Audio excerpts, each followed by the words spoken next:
Hey guys, welcome back to the next episode of Same Page Different Books. I'm Josh. I'm Tyler. And today we're just gonna get right into it about life in our 20s, because we're reaching that age where we're getting older. Just had a birthday. Excuse that. We're getting older. Just turned 26, 25, about to be 26. My mom literally called me earlier today saying, "You're getting older." Wow. And now just certain things we're figuring it out. But first question is your 20s more about surviving or building? It's a good question. I would probably say building. I think that your childhood is kind of where it's like your free trial for life, right? Like everything is kind of paid for. It's meant for you to explore and find the things that you really like. And as you're doing that, your brain, your body, everything is developing. So by the time you hit your 20s, that's really when you can start like building your foundation for the rest of your life. And now you have an idea of, maybe a couple areas that you're interested in and can use those interests to really start building upon the life you've already created. Interesting. I partially agree, partially disagree. Okay. I think, like, when you're younger, like, you go to school, so you kind of already have everything planned out for you. True. But, like, when you're in your 20s, especially, like, if you go to college and then, like, you're 22, like, if you follow, like, the clear path, 18, 22, or if you don't even go to college, I feel like your 20s are basically your teenage years, but with money. So I feel like it's kind of surviving because... Do you know a lot of 20-year-olds with a lot of money, though? Surprisingly, yeah. But Really? maybe not a lot of money, but, like, I know a lot that have a lot of money, but some that are just, like, you just have more money than when you were a teenager. Okay. Yeah. But I think your 20s are about surviving because, like, I know so many people that went to school for a certain degree, don't even use it. Like, True. my bachelor's degree, sports management, I don't use it at all. True. Besides sports betting and for that, but don't use it. So I feel like surviving in your 20s is, like, part of the gist where it's, like, trial and error, figuring out what you like, what you don't like. Ideally, it's, like, you want to build. So I feel like it's a combination of both, because certain life experiences just hit a little different in your 20s compared to when you're younger. Like, if you're in a relationship, or like certain friends are just like on different paths, like one may have a kid, one may be in jail, like just drastic different experiences. True. So you're kind of surviving, and then hopefully by the end of your 20s towards like the beginning of your 30s, that's when you're just like, okay, I experienced all of this, so I don't have any regrets, and I've seen what I need to see, and like I've done what I've needed done, and I figure out what I like, what I don't like. So now I can like really build things. But ideally, you want to get there faster. But I think your 20s is about trial and error surviving. Interesting. I can kind of agree with that. I mean, I think definitely it's the first time where you're like considered like a full adult, especially like you said, if you take that traditional path and you graduate at 22, like this is your first time where you're kind of like on your own. You have your own money, you're making your own decisions. But I think that like that's still building. Like even if later down the road you do decide to change your career, or even earlier you don't use your degree or whatever it may be, I think survival is building. Like you're building your self-confidence in yourself, you're building everything. Okay, the easy answer. Yeah, surviving is building. Building is surviving. I gave you an answer before. This is just my rebuttal. I mean, fair enough. I mean, surviving is building in a sense, because you're building like certain like traits. But in itself, when you're in it, like I know, like when I look back on this time frame, like when I'm in my 30s or even 40s, I'm gonna think, oh, my 20s, like I was building. But in this current moment, it does not feel like building. It feels like surviving. Like there have been many times where I have $5 in my bank account and I have like a payment of $500, and I'm just like, I don't know how to figure it out. But you figured But it I out. figured it out. That's surviving. I was not building, clearly not. But we survive. All right, next question. Do you feel behind compared to others? Very much so. But I also think that almost everyone does. I mean, I think like it's a very natural human response, and that's only been exacerbated by social media, and how easy it is to compare, yourself to others.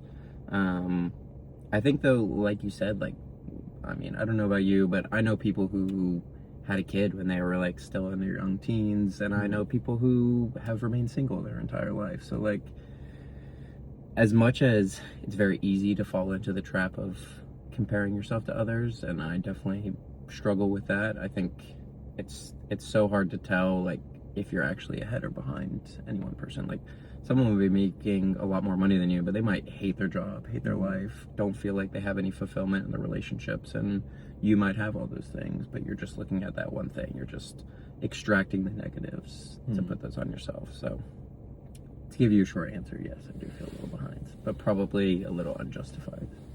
Okay. I think I somewhat agree, somewhat disagree, same as last question, where I think, like, there's always going to be someone that may be in a spot that I want to be in, but I don't think exactly the same position. In the sense that I have, like, some friends that are in their 20s that are probably making hundreds of $1,000s. Like, there's this one guy, he's making $300K and he's a lawyer. I would love to have $300K. But some of the trade-offs that he's sacrificing for that money, I don't think it's worth it for me. Sure. Like, my time is more valuable than $1. Like, having the time to sit down once a week and chop it up with you, to have a podcast, so much more beneficial to me. Like, in terms of making my heart and feel better and my own peace of mind. Fair. And then, like, the stress of certain jobs. So I don't necessarily feel like I'm behind, because I think in certain areas I'm ahead, where, like, for one friend that's working, instead of a 9 to 5, they're working like a 9 to 9, and they have no social life. I'm able to see my friends and my family. I'm able to go run 5 and 10Ks from time to time and go to the gym every day and box or be in therapy or read and do certain things that they may not be able to do. But, like, in some sense, I do feel behind, but at the same time, no. It's very much like a marathon, right? Like, when you sign up for a marathon, or really any race for that matter,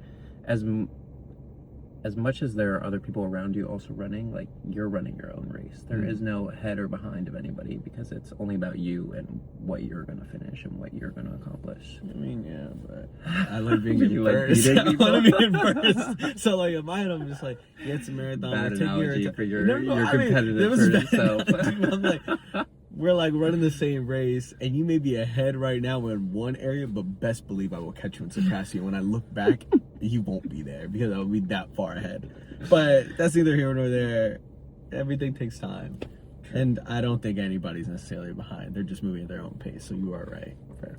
And then our last question is, is there any pressure to figure it all out too early? Yeah, for sure. And then do you feel any pressure? Yeah, I would say so. I mean, I think that a lot of the pressure is self-induced. Like, I know that there are kids that have, helicopter parents that are just on them about anything and everything and force them to excel. And some kids, the pressure turns them into diamonds. Other ones, it doesn't work out. I think the pressure is self-induced in the sense of, like, just looking around and seeing people who I was at one point kind of in the same position as them, and expecting myself to accomplish, a certain level of, I don't even know how I would describe it, but just accomplish a certain level in my life that I have not gotten to. So yeah, I don't know if that really answers, but... No, you answered it. Okay. Makes sense to me. I mean, there's definitely pressure to figure it all out early. But I agree. It's definitely self-induced. Personally, like, I don't really feel any pressure from other people. I'm sure there are certain, like, family members or friends that may have their own opinions about the things that I'm choosing to do, but something my mom says, that your choices are long-lasting and life-changing. I don't want to have any regrets. Everything I've chosen to do, I'm glad that I chose to do it, because I would have regret not doing it. So, granted, like, at 20, my goal at 25 was to be a millionaire. That's not the case. But as I've gotten older, certain things that were important to me back then aren't as important to me now. So I think now my actions, but by trying to figure it all out, are just different. Like, back then it was, at 25, I want to be married, and I want to have $1 million, and I want to have a really nice car. Now I'm thinking, married, millionaire, I would love to have a lot of money, but all the millionaires that I have not met one millionaire that's happy. Really? None. I have not met one millionaire that's happy. Happy in the sense that, like, they don't have to worry about, like, buying something and looking at their account to see if they have enough, Right. and being able to get all the cool stuff and do all of that. But it's kind of like the trade-offs we were talking about earlier, where they may have a lot of money, but they're not that close to their kids. Or they may have a lot of money, but everybody views them as a bank and only reaches out when they need something. Right. So I don't want that. I think now my idea of figuring it all out or being wealthy now or being happy is I would love to make like a couple $100,000 a year, maybe like 100 or 200. Like in terms of like later in life, but even right now. But like if I'm making $200,000 just from like a job, or even just from like all the things I'm doing, whether it's like one job that makes 100K and I own like a property or two that's like bringing that income, I'm able to be present in the lives of my kids. My wife and I are able to go on trips often, and she's not tripping and she's happy. That seems like a pretty wealthy life to me. Fair. In comparison to being a millionaire and then everybody just only reaches out when they need something. Fair. I think that in terms of like feeling pressure to succeed or feeling like you're behind, one thing that I've noticed for myself is that I think sometimes I don't clearly define what the actual benchmark of success is. And you have like all these ideas like you're talking about of like it'd be cool to be a millionaire, it'd be cool to have all this money and, you know, own a jet ski and have a lake house or be able to travel around the world or be able to party and stuff. But I think one, is that really like my definition of success, and is that actually what I want? And two, am I thinking about like what it takes to actually get to that point, you know? And I don't know that I always put in the time to think about making a big leap or a big goal into smaller, more easily consumable goals and easily achievable goals. And I think that sometimes leads to like, oh, I'm not rich, I don't have a significant other, I don't have this, I don't have that, and you maybe feel like, oh, I'm not succeeding, or the pressure to achieve is still there, but you're not actually taking into account like, one, what the steps are to get those things, and two, what is it that you're actually looking to achieve. I mean, I think that is a good thought. Like, everybody's definition of success is different, but having like those little like benchmarks or steps are definitely necessary, because it just helps you know like you're on the way toward it. So I feel like whatever your goal is, I know like for me, like I have a bunch of different goals. I know like, and I try to set up like the little like benchmarks, because also like can help, because motivation like comes and goes, but being like disciplined, like that'll like stick with you and is kind of ingrained. But like sometimes it's hard to do things, so like having that motivation, geez bro, like I'm just popular, but like having that motivation to like do things, like, oh, like my goal is like by the end of the year 100K, let's say it was like drastic like that, which would be nice. But then let's say by like February, like one of the goals is have 10K, and I reach it and I have 10K. I'm just like, okay, great. Like now, like I just have 90K to go. But like at least I got that first 10K, which may be hard. So like I think having those little benchmarks and those things to reach are definitely helpful. For sure. Absolutely. Those are good questions.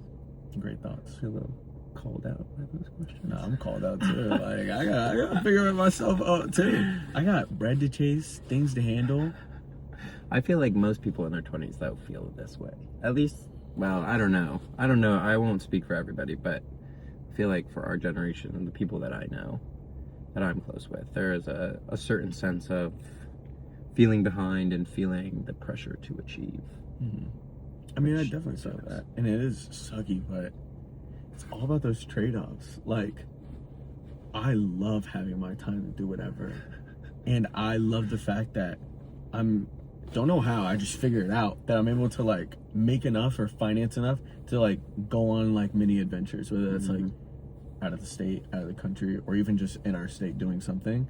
Because I don't like the idea of retiring when I'm like 60 and then being able to do it where I'm not as, no offense to 60-year-olds, like I'm not as mobile or like vibrant about life because I don't have like the stresses. Your vitality has gone down. Like right now I'm not worried about a kid. I'm not worried about a mortgage right now. True. That's pretty nice. But if I'm in my 60s and I retire, I want to have kids, so I'm still gonna be worried about them, even though they're gonna be older, maybe in college or past that. I'm still always gonna worry. Plus, you'll probably have grandkids to worry about. And grandkids to worry about, and I want to make sure that I'm a present grandpa. So like, You want to be the cool grandpa. I want to be the cool grandpa. Absolutely. So all those worries, like, aren't present right now. So it makes sense to, like, take more risks. And that's why I think go back to the earlier questions, why it feels like you're surviving, because I'm going to try a bunch of different stuff and figure it out. Fair. But then, to counter your point, I think because you have so little risk, it's the time to build. Yeah, but it's like one of those things where I view it'd be nice to do a combination of both, but it's kind of hard to do that, where you want to do things for yourself and maybe take some risk or go on some adventures, but then also something bigger than yourself, like for the future, like your family. Whereas, like, it'd be so much easier if I decided, all right, I'm just going to take this 9-to-5 that has a comfortable salary and build so that my future family is, like, in a more comfortable or in a safer position. Or I could take the risk and have some exciting memories, have some crazy dad lore, but then also the possibility of being able to have 10 times over what I was originally going to have on the traditional path. So it's like give and take. You got to figure it out. True. Very true. And for me, I want a little bit of both. I'm trying, but we'll see. Short and long-term goals are both good to have. Definitely needed. Absolutely. But that's all we have to say this time. We'll see you next time in the next episode. Bye, Peace. guys.